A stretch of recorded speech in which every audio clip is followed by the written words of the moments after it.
We're always looking up at the stars, talking about space as the final frontier.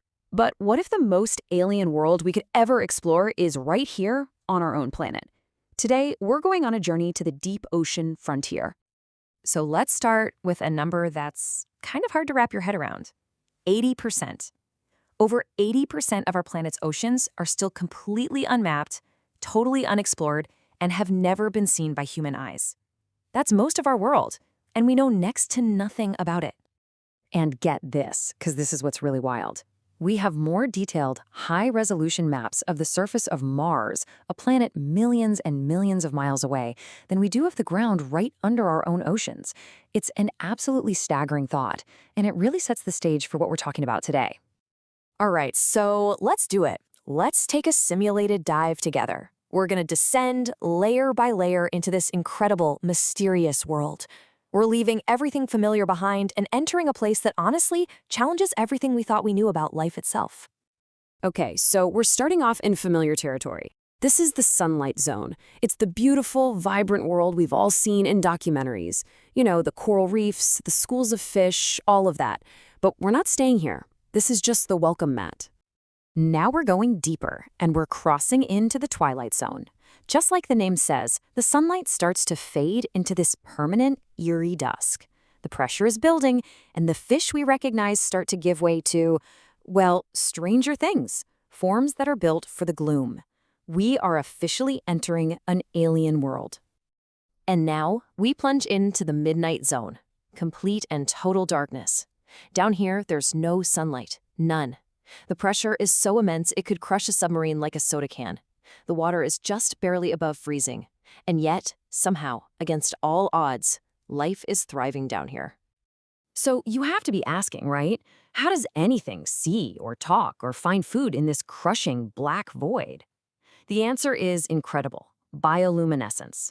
Life here literally makes its own light. They use it to attract prey, to scare off predators, to find a mate. This isn't just some neat party trick. It is the fundamental language of survival in the abyss. And this homemade light show reveals a cast of characters that seem ripped straight from a sci-fi movie. I mean, you've got the classic anglerfish, dangling its glowing lure to hunt in the pitch black. You might see a gulper eel, whose mouth is just impossibly huge so it can swallow anything it comes across. Or, if you want to get really weird, there's the yeti crab, which literally farms its own food, a little garden of bacteria right on its claws. So how in the world do we even visit a place this hostile? Well, the answer is just sheer human ingenuity. Exploring the deep isn't just about curiosity, it's a full-on technological battle against one of the most extreme environments on this planet. Our push into the deep has been painfully slow. It took more than 50 years to go from the very first crewed dive in 1960, basically a steel ball fighting impossible pressure, to James Cameron's solo dive in a high-tech vertical torpedo. But the real revolution, the real game changer, it's happening right now.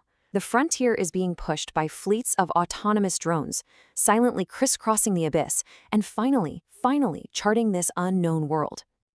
And this is where the story takes a really critical turn, because as we get better and better at exploring the deep, we're finding out it's not just an empty void. Not at all. It's a treasure chest. And that discovery, well, it presents all of us with a huge dilemma. So why is this suddenly so urgent? Well, the abyss is loaded with the critical minerals our modern technology needs to function. Its massive hidden ecosystems play a huge role in regulating our climate.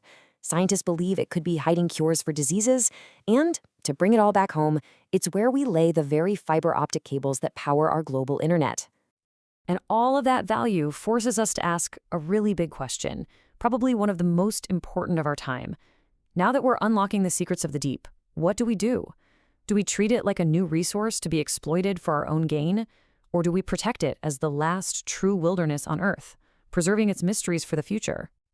Now, this isn't some far-off hypothetical debate. The choices we are making right now, today, are setting the course for the future of over 2/3 of our planet. And, broadly speaking, there are two very different paths we can go down. On one path, we choose stewardship. We explore with caution, we create huge marine sanctuaries, and we study a world that's been undisturbed for millions of years. The other path, well, it's a pretty familiar one. It's a gold rush. A rush for resources leading to unchecked extraction that could destroy entire ecosystems and wipe out species before we even know they exist. That really says it all, doesn't it? The future of the deep ocean, whether it becomes this beacon of scientific discovery or just another casualty of our own consumption, that's not a problem for our grandkids to figure out. It is being decided in boardrooms and at international summits as we speak. So I want to leave you with one last thought, just to make this personal. Imagine the technology existed tomorrow to build a colony, a city in the abyss. Would you go? Would you sign up? Seriously, think about it. Because your answer says a whole lot about how you see this final frontier and what role you think humanity should play in its future.